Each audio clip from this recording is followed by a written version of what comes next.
Voilà, une fois de plus, bienvenue Once dans more, cette thanks for édition joining us du this morning. Morning Call.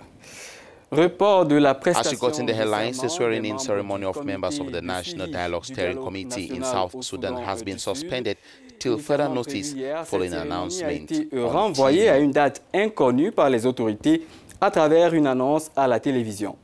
Annoncé en décembre par le Promised président last December by President Salva Kiir, the national dialogue had been postponed last month for financial reasons. The structure was created to facilitate reconciliation in efforts to end 3 years of clashes. According to the High Commission for Refugees, more than 1 million children have been running away from the country as fighting between government forces and rebels escalates.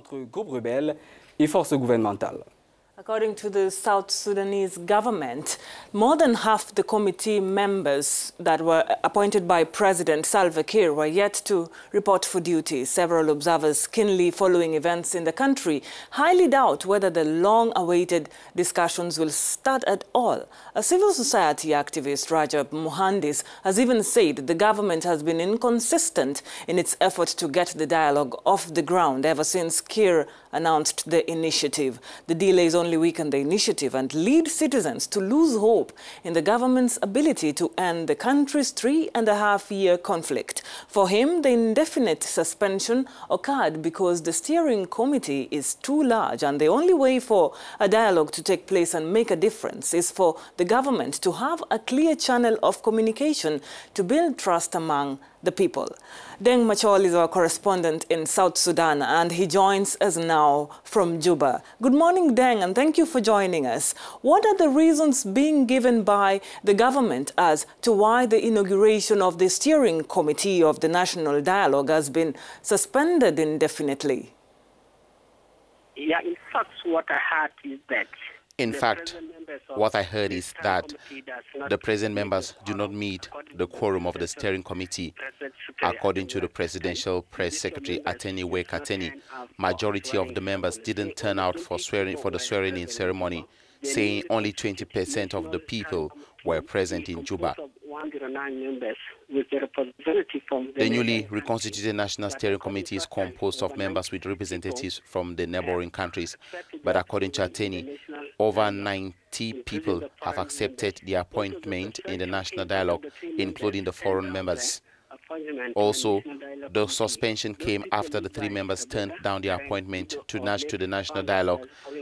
Those appointed, those people led by Rebecca Garang, widow of the founder of the ruling party, or SPLM, Dr. John Garang, who claimed she was not consulted, but saying she personally encouraged national dialogue. But the mandate of this committee is unclear, and it is inclusive, and its inclusiveness is questionable, something Presidential Press Secretary denies and says the new date will be communicated soon. And then, who are the members of the steering committee, and why do people think it is not inclusive enough?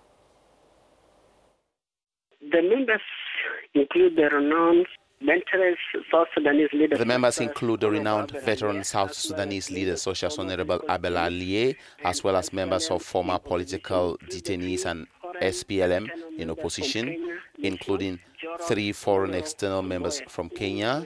We also have General Lazarus Sombeiwo, who mediated CPA, which resulted to independence of South Sudan in July 2011. Members also include representatives from Uganda, Sudan, Rwanda, Ethiopia, Democratic Republic of Congo, and South Africa, except former Vice President Dr. Riek Machar and Dr. Lam Akol, former Minister of Agriculture, as well as Pagan Amum, former SPLM Secretary General.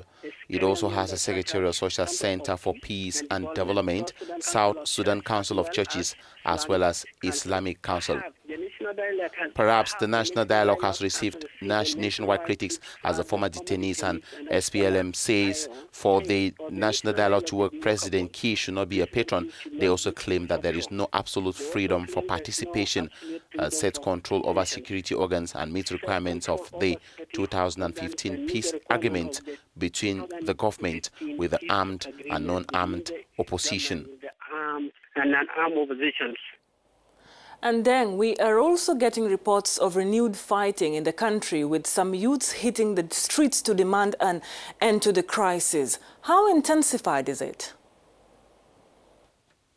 Yeah, in fact, the situation Yes, in fact, the situation is still tense in Juba because despite the August 2015 peace deal in the past 2 months till today, war intensified in the northern, western, as well as eastern part of the country as the two warring parties tried to gain ground before the rainy season, especially in Wau, Raga, Jonglei, and Upper Nile areas. Thousands of civilians were displaced who were subjected to hunger.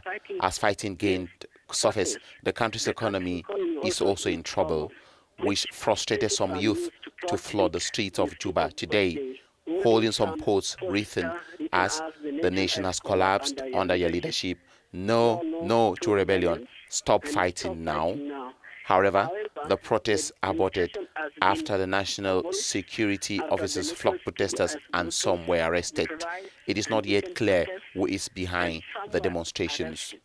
However, it is not yet clear who is behind the demonstrations.